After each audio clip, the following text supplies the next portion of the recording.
sha mpora nisekera ja ku makuru mba mfise ndisekera sha ngarutse kwa OLEGUE ndabarimwo batanzi mwibanga rikomeye cyane mba nisekera reka benda baramutse. Bonjour, bonsoir mesdames et messieurs, do buja feva oma permanent promoter umunyarusaku umwe rudende asigaye muri buja feva. Iyi ni Bamanoti TV televiziyo imwe rudende isigaye muri buja feva. Narababwiye uyu mwaka uwunyenuwo mutegereza kunkunda cyane, munkunde cyane bihagije. Sasa rero no munsi bisama kuru atandukanye, ariko je no munsi ngire mvuga amakuru ya Baraka OLEGUE. Umviriza ye sindi muri bifu n'umustari nomwe, ariko menye ibanga ryawe mukamu. Originality yaje ni kubena amabanga gusa. Twagiye ndumunyarusaka, twagiye Baraka OLEGUE kumadeni aheranye, ndayibatuye ahubwo.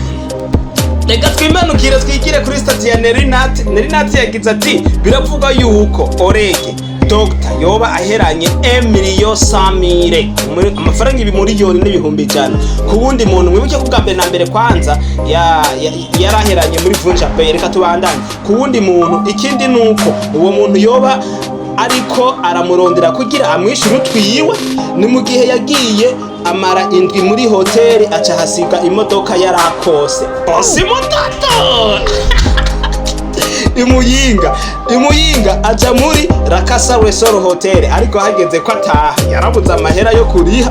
Mwene yaciye afata ingingo yo kumureka atahe. Tubibutse yuko dosiye ya $1,450,000 itarahera, imwe ya wa mudemu wo muri Vunja Bay. Rero ibintu bya 15,000,000 ebana ni affaire ndende. Ibyo n'ibindi ko ndasoma hehe kuri stati ya Nerinati, kuko je umunyarusaku nzira ka makuru n'ahandi warukayumva atari kuri Bamanoti TV televiziyo imwe yonyene ica ku urusaku gusa. Umva zenda babarire rero twumvikane neza, nukuri ukaba utarafite nda subscribe kuri channel ya YouTube, ndakwinginze sho nda subscribe. Ndacafise ibindi bintu byo kuvuga, nukuvuga nzovuga munkunde cyane, munkunde kurushaho.